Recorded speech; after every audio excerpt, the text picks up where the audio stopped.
Comment garder la foi dans les moments difficiles? Frères et sœurs, il y a 90% des personnes qui regardent mes vidéos qui ne sont pas encore abonnées. Si c'est ton cas, abonne-toi pour qu'on puisse grandir ensemble. Alors, comment garder la foi dans les moments difficiles?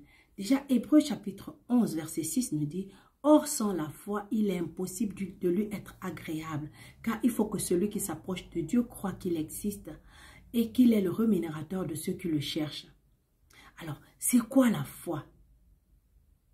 La foi est la croyance authentique et le cœur sincère que les humains devraient avoir quand ils ne peuvent pas voir ou toucher quelque chose, quand l'œuvre de Dieu n'est pas conforme aux notions humaines, quand elle est hors de la portée des hommes. Telle est la foi dont je parle. Les gens ont besoin de la foi en temps de difficulté, d'épurement, en temps de problème, en temps de situation difficile. Et ce temps difficile vient de la foi. La foi et l'épurement ne peuvent être dissociés. L'épurement, c'est quoi? La transformation, la transformation, la formation. C'est à travers ça que Dieu te fortifie, que Dieu te rend inébranlable.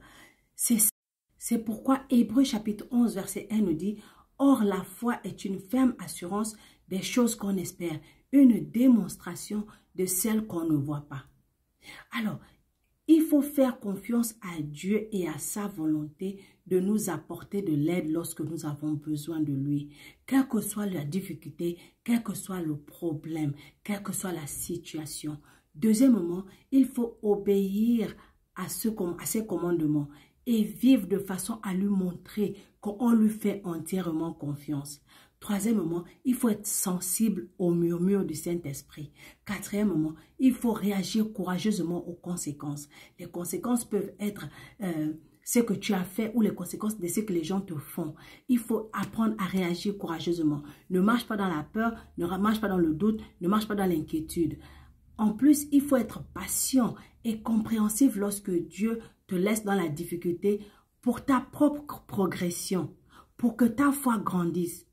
Lorsqu'il ne répond pas, lorsqu'il ne vient pas à temps, lorsque tu as l'impression de perdre le contrôle, reste concentré parce que c'est comme ça que ta foi grandit. La foi motivante est centrée sur la confiance dans le Seigneur et dans sa volonté à répondre à nos besoins et à pourvoir à nos besoins. Car le Seigneur bénit et fait progresser ceux qui placent en lui leur confiance. Donc, si tu fais preuve de foi régulièrement et volontairement, ta confiance et ta capacité d'utiliser la force de ta foi va augmenter.